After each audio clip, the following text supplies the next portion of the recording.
একটা রাষ্ট্রে যখন সবাই সবার মতো করে চলে, ওই রাষ্ট্রটা কি ধর্মের মতো করে চলতে পারবে? ধর্ম যেটা বলে ওটা মানতে পারবে? মানতে পারবে না। তখন ওই রাষ্ট্রটা কিভাবে চলবে?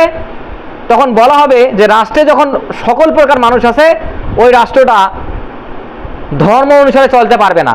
সাধারণ মানুষ যেমন ইচ্ছে ধর্ম পালন করুক, রাষ্ট্রের কোনো ধর্ম থাকবে না। এইটা হচ্ছে রাষ্ট্রকে ধর্ম থেকে আলাদা করে দেওয়া। এইটার নাম হচ্ছে সেকুলারিজম। সেকুলারিজমের আরবি শব্দ হচ্ছে লা দিনিয়াত, মানে ধর্মহীনতা। তাদের যুক্তি, রাষ্ট্র কি মানুষ নাকি রাষ্ট্রের ধর্ম হয়? তাদের যুক্তি হচ্ছে এটা, যেহেতু রাষ্ট্রে নাস্তিক আছে, আবার সাধারণ মুসলিম আছে, বিশ্বাসীও আছে, তো ধর্ম রাষ্ট্রের নাস্তিকের কথা শুনবে নাকি ধার্মিক ব্যক্তির কথা শুনবে? সবার কথাই শুনতে হবে। এই জন্য ধর্মকে রাষ্ট্র থেকে আলাদা করতে হবে। তখন তারা সেকুলারিজমের প্রজেক্ট চালু করলো। পুরো বিশ্বে এই সেকুলারিজম তারা কায়েম করা শুরু করলো, এবং এইটার জন্য তারা যে ইসলামী খেলাফত ছিল, তো ওসমানী খেলাফত, সেই খেলাফত ব্যবস্থাকে তারা ধ্বংস করে দিল। ধ্বংস করে দিয়ে প্রত্যেকটা দেশে এই সেকুলারিজমের প্রজেক্টটা তারা বিক্রি করা শুরু করলো। মানুষও মনে করলো মানুষরা তো খারাপ, ধর্ম চর্চা করে না, নিজের ইচ্ছা মতো চলতে চায়।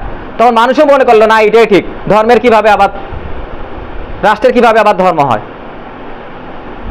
এইটা হচ্ছে সেকুলারিজম। তখন যারা আবার ধর্মকর্ম করবে, রাসূলুল্লাহ সাল্লাল্লাহু আলাইহি ওয়াসাল্লামকে গালি দিলে তার প্রতিবাদ করবে, নিজের ধর্মকে প্রচারের চেষ্টা করবে, কিংবা যদি নির্বাচন ব্যবস্থার মাধ্যমে জিতে ক্ষমতাতেও যায় এবং ইসলামী শরিয়া কায়েমের চেষ্টা করে, তখন তাকে বলা হবে আপনি ইসলামী শরিয়া কায়েমের চেষ্টা করতেছেন। তখন কি হবে? তখন যারা নাস্তিক ওরা বাধা দিবে, যারা নারীবাড়ি ওরা বাধা দিবে, যারা সেকুলার তারা বাধা দিবে, এবং বলবে যে এরা আমাদেরকে হ্যারেস করতেছে। তখন যারা এই সেকুলারিজম বহির্বিশ্বে বিক্রি করছে, খেলাফত ব্যবস্থা বিলুপ্ত করে, তখন তারা আপনার উপর হামলা চালাবে, বলবে ওয়ার অন টেরর, এরা সন্ত্রাসী, এদের উপর হামলা চালাইতে হবে।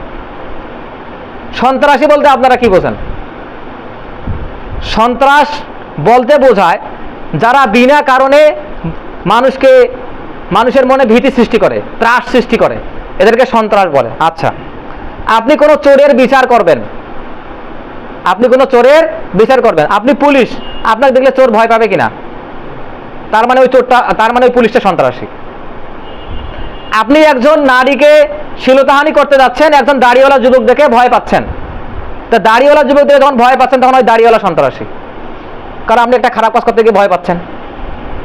এখন আপনি যখন এই সেকুলারিজমের বিরোধিতা করবেন, রাসূলুল্লাহ সাল্লাল্লাহু আলাইহি ওয়াসাল্লামকে গালি দিতে গেলে তার বিরোধিতা করবেন, নিজের ধর্ম প্রচারের চেষ্টা করবেন, খারাপ কাজে বাধা দিবেন, তখন ভোটে নির্বাচনে ক্ষমতায় গিয়ে যখন শরিয়া কায়েম করতে চাবেন, তখন আপনার কি বলবে? এরা সন্ত্রাসী, ওয়ার অন টেরর। তারা কখনোই আপনাকে টিকতে দিবে না। কেন?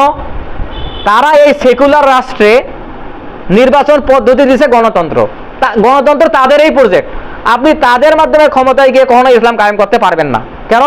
তাদের কাছ থেকে ম্যান্ডেট নিয়ে আপনি ক্ষমতায় গেছেন, যেগুলো এগুলো করা যাবে না। এখন যখন তাদের শর্তের বাইরে যাবেন, তখন আপনি যেটা করতে চাবেন সেটা করতে বিলুপ্ত করা হবেই, সাধারণ জনগণ হুমকির মুখে পড়ে যাবে, বলা হবে এরা সবাই সন্ত্রাসী।